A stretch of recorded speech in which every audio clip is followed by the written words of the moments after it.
ఓం నమ శివాయ. శ్రీశైల మల్లికార్జున మేడారం సమ్మక్క సారక్క చిలుకూరు బాలాజీ స్వామి. ఓం నమ శివాయ. గోపురం టీవీ చూసే వాళ్ళ ప్రేక్షకులందరికీ నమస్కారం. నా పేరు రామ్ శాస్త్రి. చిలుక జోస్యం అంటండి ఆ కాలంలో ఉంది, ఇప్పుడు గుడుక ఉంది, ఇక ముందు గుడుక నడుస్తుంది. చిలుక జోస్యం అంటే నిజముందండి, నమ్మండి, వినండి.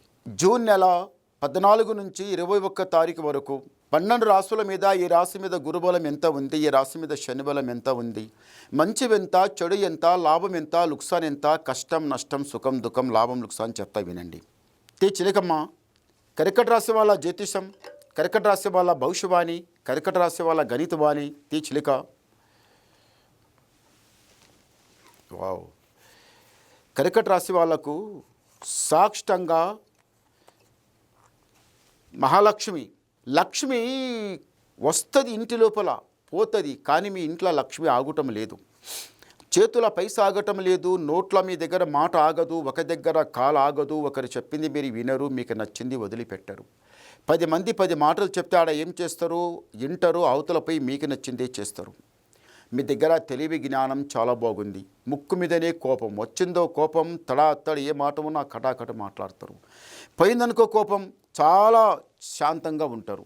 ఈ కర్కట రాశి వాళ్ళ దగ్గర ఏముందంటే మాత్రము చాలా బాధపడ్డరు, చాలా కష్టపోయినరు, చాలా నష్టపోయినరు, చాలా బాధ వేగిండ్రు. ఇప్పటికైనా ఏముందంటే మాత్రము ఇంట్లో ఉన్న వాళ్ళం చిన్న పెద్ద ఐకమత్యంగా నడవాలి, మెట్టు దాటాలి ఉంది, కానీ అయితలేదండి.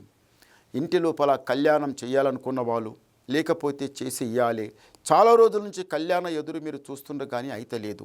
నమ్మిన వాళ్ళందరూ ఏం చేస్తుండ్రంటే అందరూ అంత కరెక్ట్ లేరండి. మీకు నమ్మిన వాళ్ళు అంతా మోసం చేయడమే.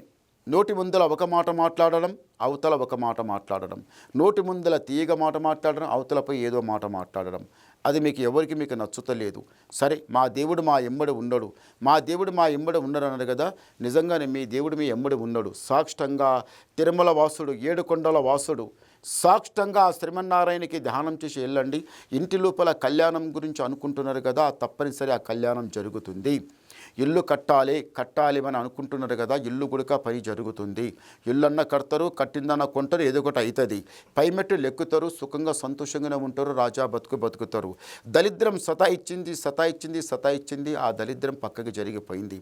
ఇప్పుడేముందంటే మాత్రం ఈ మనసు లోపల ఎటుపై పైమెట్టు లెక్కాలి, ఇదే మెట్టు మీద ఉంటే ఏడ ఉన్నది ఆన్నే ఉంది, ఏది గుడక ముందులో జరుగుతలేదు. మనం మస్తు కష్టపడుతున్నాం, కష్టపడి పైకి రావాలి అని చాలా ప్రయత్నం చేస్తుంటాం, కానీ ఏ పని గుడక ముందు జరగటం లేదు, పైకి రావడం లేదు. అందరికంటికి ఎట్లా కనిపిస్తున్నారు ఓ అన్నట్టు ఉంది, కానీ మీ దగ్గర ఏమీ లేదు. మాట గట్టిగా ఉంది, ఎలా వచ్చింది అలాగే పోతుంది. నమ్మిన వాళ్ళందరూ ఎవరి గుడికి అంత మీరు నోటి ముందల మంచిగా అవతలపై ఒక మాట.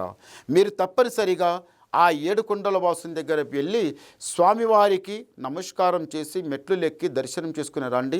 నీ నెత్తి మీద ఉన్న దరిద్రం పటాపంచలమైపోతుంది, చేయిపెట్టిన పని కలిసి వస్తుంది, మీరు రాజా బతుకుతారు, సుఖంగా సంతోషంగానే ఉంటారు. ఒకసారి గవ్వలేద్దాం. ఓం నమ శివాయ. వావ్. ఈ రాశి వాళ్ళకి 2 చాలా మంచి గవ్వలు పడ్డాయి. ఈ కర్కట రాశి వాళ్ళకి ఆదాయం 2, యాయం 11, రాజపూజ ఫలం 4, అవమానం 7. అంటే గురుబలమేమో 2 ఉంది, శని బలమేమో 7 ఉంది. చాలా చక్రం ఉందండి మీకు. ఈ కర్కట రాశి వాళ్ళకు చాలా కష్టం ఉంది, ఈసారి చాలా నష్టపడతారు. ఇప్పుడు మీ టైం సరిగా లేదు. ఇలాంటి టైం లోపల తాడు పడుకున్న పామై కరుస్తుంది. మీరు ఏదన్నా చేయాలనుకుంటే 1కి 1 అవుతుంది. నమ్మిన వాళ్ళందరూ తింటారు, అవతల పది ఏదో మాట్లాడతారు. ఇట్లేంద్రా అని మీరు చాలా బాధపడతారు. జాగ్రత్తగా ఉండాలి, దేవధ్యానంలో ఉండాలి. శ్రీమన్నారాయణ దర్శనం చేసుకోండి, 7 కొండల మెట్లు లెక్కండి.